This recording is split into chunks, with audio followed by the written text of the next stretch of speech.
endurance stunts and superhuman endurance. So what finally put him 6 feet under? The Hungarian-born escape artist jumped off bridges while handcuffed and wearing leg irons. He slithered out of sealed milk cans filled with water, and he devised a Chinese water torture cell in which he submerged and suspended upside down by his ankles. None of those did he. I guess he was able to get out and survive. So Houdini's heart-pounding getaways usually involve a healthy dose of trickery, and but they were also genuine risks. In 1915, Houdini nearly suffocated during a stunt in which he was shackled and buried under 6 feet of dirt. Houdini had made a career out of surviving the impossible, which only made the circumstances of his 1926 death all more mysterious. The 52-year-old performed before a packed audience in Detroit on October 24th, but was rushed to the hospital afterwards with an apparent case of appendicitis. He died just a week later on Halloween, leaving his legions of admirers bewildered. Okay, so an obituary in the New York Times expressed shock at the passing of the man who so often had seemed to thousands to be cheating the very jaws of death. And I want to talk about something else. So I've been to Detroit, and I don't remember anybody talking about Houdini there. And I think they should have had some of his cool, iconic stuff there. But I did see they had Houdini stuff in Las Vegas when I was in Vegas. So, I don't know why they don't have it set up in Detroit. So Houdini's final performance. The strange series of events that led to Houdini's demise had kicked off several weeks earlier on October 11th.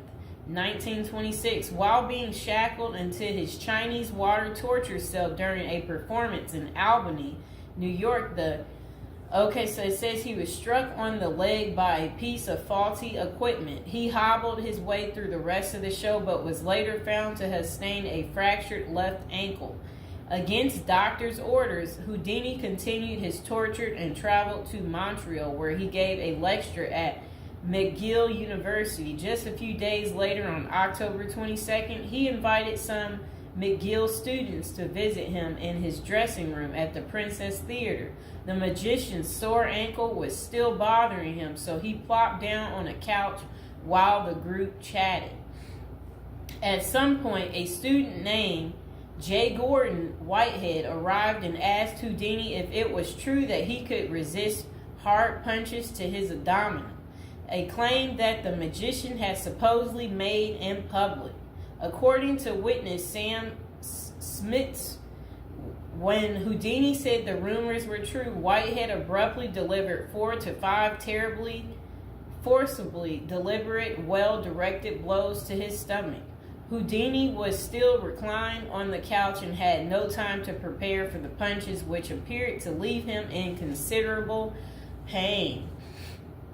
And now would be a good time to like the video and to subscribe to my channel. Do you like this new series? This is the Death series, and there will be more series to come and more episodes from the Death series as well.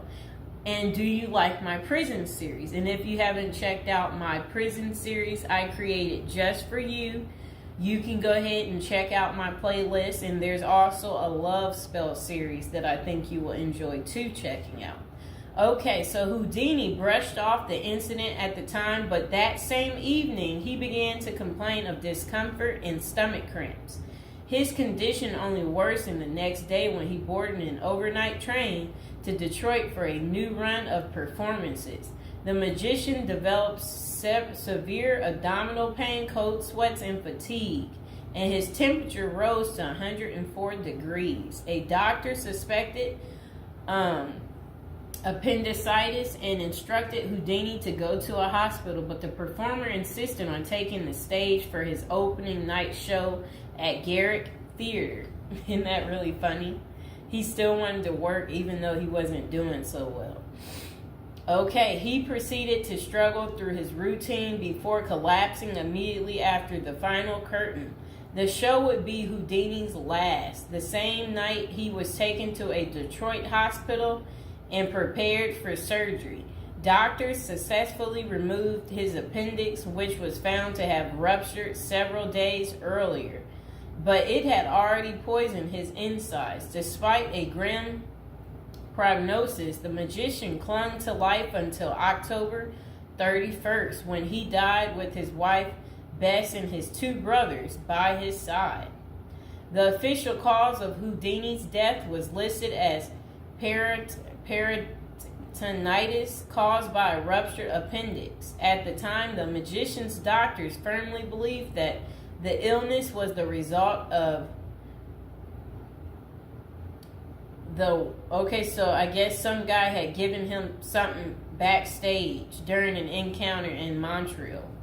Okay, so such cases of traumatic appendicitis are extraordinarily rare. One study found only a couple dozen instances over a nearly 20-year period, but in 1926 the diagnosis was widely accepted. Houdini's life insurance company was even forced to pay his wife a double for accidental death. Okay, so doubts arise over the escape artist's death. Houdini was laid to rest in Queens, New York. And this is what his little, I never knew that was where he is. Well, there he is right there. Okay, that was his tombstone. Okay, so look, maybe I can put that tombstone as the thumbtack, people. Okay, so Houdini was laid to rest in Queens on November 4th, 1926, but rumors about his unusual death have persisted ever since. Many of the theories tend to focus on the magician's contentious relationship with spiritualism, a pseudo-fed religion whose adherents once claimed it was possible to communicate with the dead through seances and mediums.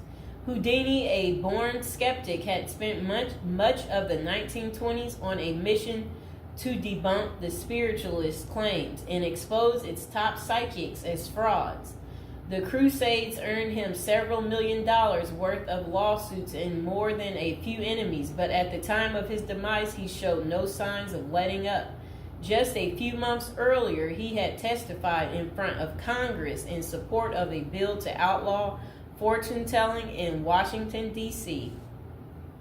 Could Houdini's meddling have gotten him killed? In the 2006 biography, The Secret Life of Houdini, authors William Kalash and Larry Sloman contend that the magician's death may have been a carefully planned assassination by members of the spiritualist community.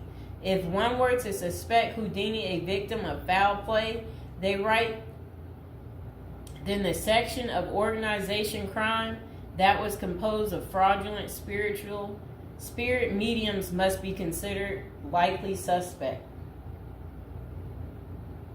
Okay, so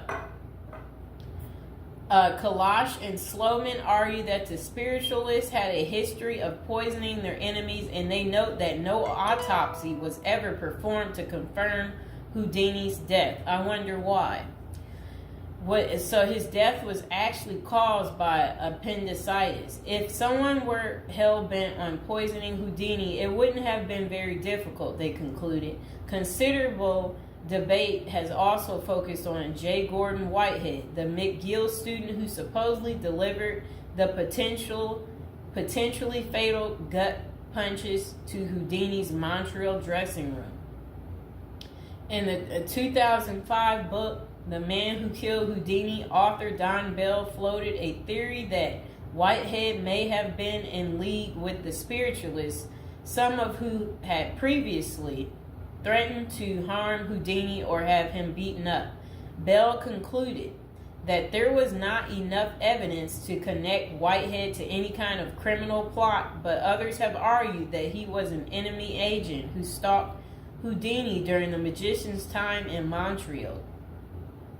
Okay, so was Houdini murdered? The true cause of Houdini's demise may never be known for sure, but the majority of scholars tend to dismiss the murder theories as mere speculation. For them, the more pressing question is whether Houdini's ruptured appendix had any connection to the stomach blows he received a few days earlier. Don't forget to like the video, and if you're new to the channel, go ahead and hit that subscribe button. So while the evidence shows that such conditions is indeed possible, many consider it more likely that Whitehead's punches simply caused Houdini to ignore an already existing case of appendicitis. By the time the magician finally sought out treatment, the theory goes it was already too late. Interestingly, perhaps the most sought after source for information about Houdini's death is none other than Houdini himself in what amounted to his ultimate test of the spiritualist's claims. The magician promised his wife Bess that he would try to communicate with her from beyond the grave. Bess went to hold an annual Houdini seance for 10 years before finally abandoning the search in 1936. Fans and fellow magicians have since made the seance a Halloween tradition, but thus far, the great Houdini's ghost has refused to speak.